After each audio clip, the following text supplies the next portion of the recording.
अस्सलाम वालेकुम। आज हम जिस टॉपिक पर बात करने वाले हैं वो है हमारा सीआरपीसी की सीरीज़ के अंदर सेक्शन 164।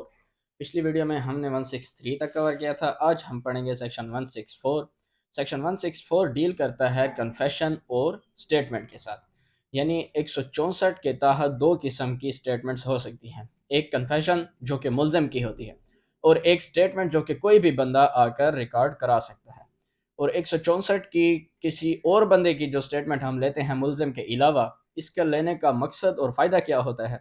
इसकी स्टेटमेंट लेने का मकसद ये होता है कि ये शहादत ज़ाया होने का ख़दशा होता है। यानी कल को जब ट्रायल शुरू होगा, उसमें टाइम लगेगा चालान सबमिट होने तक, फिर समन्स होने तक, फिर उसके बाद जो एक ट्रायल का प्रोसेस है, जब शहादत का टाइम आएगा, उस गवाह की स्टेटमेंट का टाइम आएगा, क्या पता ये गवाह उस वक़्त मौजूद ना हो, मरने वाला हो, कहीं जाने वाला हो, कहीं शहादत ज़ाया होने का अगर ख़तरा हो, तो पुलिस इन्वेस्टिगेशन स्टेज के ऊपर सेक्शन 164 की स्टेटमेंट मजिस्ट्रेट के रूबरू आकर रिकॉर्ड करवाती है। ये ट्रायल का हिस्सा नहीं होती, ये पुलिस इन्वेस्टिगेशन का हिस्सा होती है। ट्रायल से पहले आकर मजिस्ट्रेट के सामने 164 की स्टेटमेंट रिकॉर्ड की जाती है। चाहे मुल्ज़िम का कन्फेशन है, चाहे किसी और बंदे की कोई स्टेटमेंट है, वो इंक्वायरी या ट्रायल से पहले की जो इन्वेस्टिगेशन स्टेज होती है उसके ऊपर कंडक्ट की जाती है। एक 164 को पढ़ेंगे, दूसरा इसके साथ 364 को पढ़ेंगे कि जो कन्फेशन होती है उसको रिकॉर्ड करने का जो तरीकाकार बताया गया है वो सेक्शन 364 के अंदर बताया गया है। Any magistrate of the first class and any magistrate of the second class specially empowered in this behalf by the provincial government. Record कौन करेगा? Magistrate first class. और अगर सेकंड क्लास को प्रोविंशियल गवर्नमेंट ने इजाज़त दी है, एम्पावर किया है, तो वो कर सकता है। 164 की स्टेटमेंट रिकॉर्ड करने के लिए ज़रूरी नहीं है कि इलाका मजिस्ट्रेट होना चाहिए।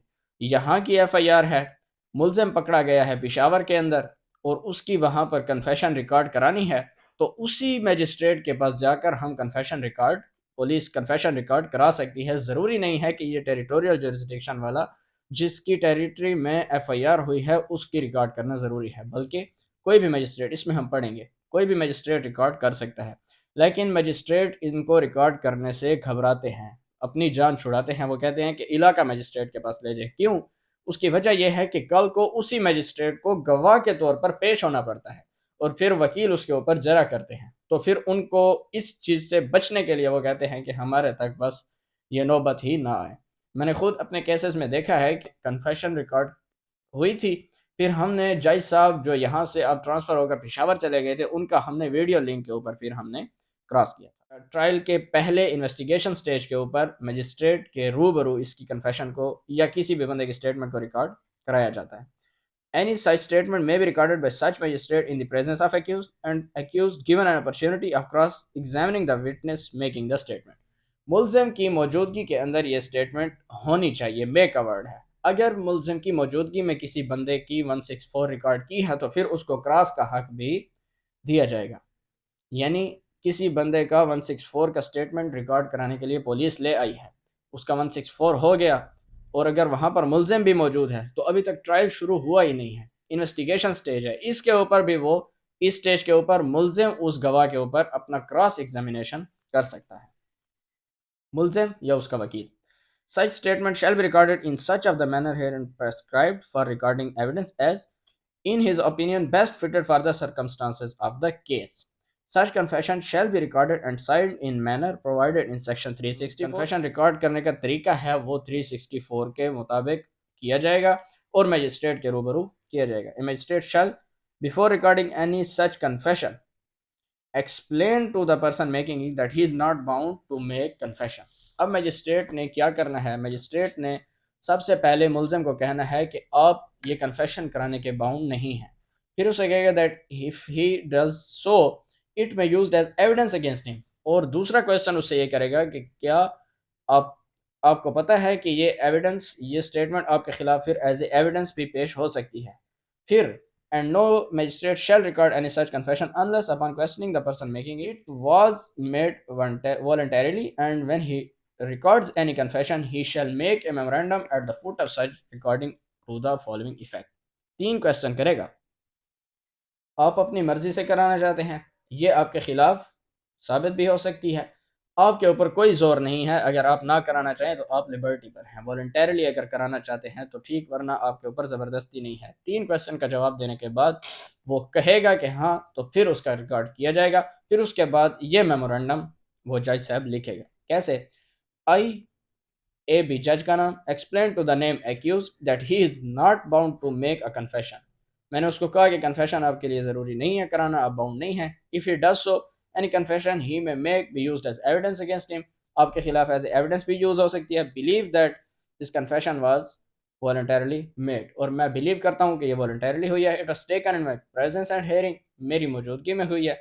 Red over to the person making it, जो कन्फेशन जिसने की उसको पढ़कर सुनाई। And admitted him to be correct, जैसे हम नीचे लिखते हैं RONAC, read over and admitted as correct.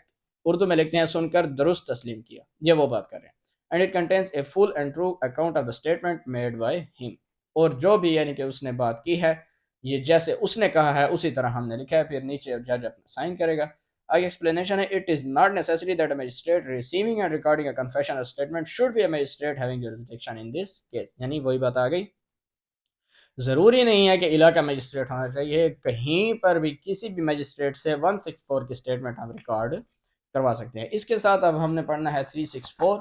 उसमें हम देखते हैं कि क्या प्रोसेस बताया गया है कन्फेशन को रिकॉर्ड करने का। Section 364, examination of accused, how recorded. Whenever the accused is examined by any magistrate or by any court other than a high court, the whole of such examination, including every question put to him and every answer given by him, shall be recorded in full in the language of in which he is examined, or that is not practicable in the language of the court or in English, and such record shall be read and shown to him, or if he does not understand the language of which it is written, shall be interpreted to him in a language which he understands, and shall be at liberty to explain or add to his answers। यानी जो magistrate, जो court इसको record कर रही है, उसने उस मुलज़म की ज़बान के अंदर रिकॉर्ड करना है। अगर वो ज़बान नहीं समझता, उसकी ज़बान यानी कि उसको मतलब वो कोर्ट की लैंग्वेज नहीं है, तो फिर कोर्ट लैंग्वेज में या इंग्लिश में, लेकिन फिर उसको पढ़कर सुनाया जाएगा कि आपने ये बात की है और हमने ये बात लिखी है। फिर उसके बाद उसको लिबर्टी होगी कि आप इसमें कुछ ऐड या डिलीट करना चाहते हैं तो वो भी आपकी मर्ज़ी है। ऐड या एक्सप्लेन करना चाहते हैं, यानी मज़ीद कुछ कहना चाहते हैं।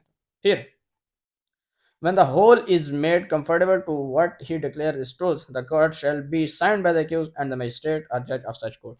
जब वो देख कर कहेगा कि हाँ जी मेरे मुताबिक लिखी है, जो मैंने कहा वही लिखी है, मैं इसको मानता हूँ, फिर वो भी साइन करेगा, जज भी साइन करेगा। एंड सच मजिस्ट्रेट और जज shall certify under his own hand that the examination was taken in the presence and hearing, and that record contains a full and true account of the statement made by the accused। और इस बात को भी जज साहब certify करेगा कि accused की मौजूदगी में ली गई है, उसकी प्रेजेंस में ली गई है, और सारे रिकॉर्ड को जो उन्होंने किया है, true account of the statement made by the accused, यानी जो अक्यूज ने कहा वही बात हमने लिखी है।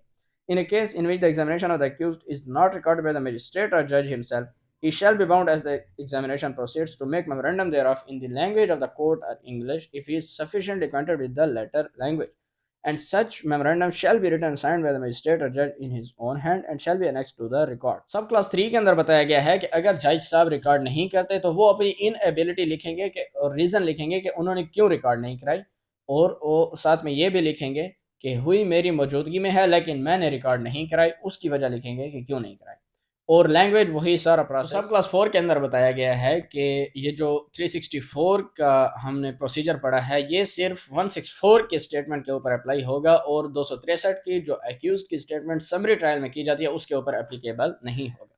तो ये था जी आज का हमारा लेक्चर कन्फेशन और स्टेटमेंट रिकॉर्डिंग से रिलेटेड। 164 के तहत हमने पढ़ा कि दो किस्म की स्टेटमेंट होती है, कन्फेशन स्टेटमेंट भी होती है और किसी गवाह की ज़रूरी गवाही भी ली जाती है। वजह हमने बताई कि शहादत के ज़ाया होने का ख़दशा होता है, तो इसलिए उसकी स्टेटमेंट को रिकॉर्ड किया जाता है। और अगर ड्यू प्रोसेस ऑफ लॉ के तहत किया जाए तो इसके ऊपर कन्विक्शंस भी हुई हैं, और अगर इसमें कोई फ्लॉ बाकी रह जाए, जो हमने प्रोसीजर पढ़ा है इसमें कमी कोताही रह जाए, तो इसके ऊपर एक्विटल्स भी हुई हैं। तो मिलते हैं अपनी अगली वीडियो में, तब तक के लिए थैंक यू सो मच। अल्लाह हाफ़िज़।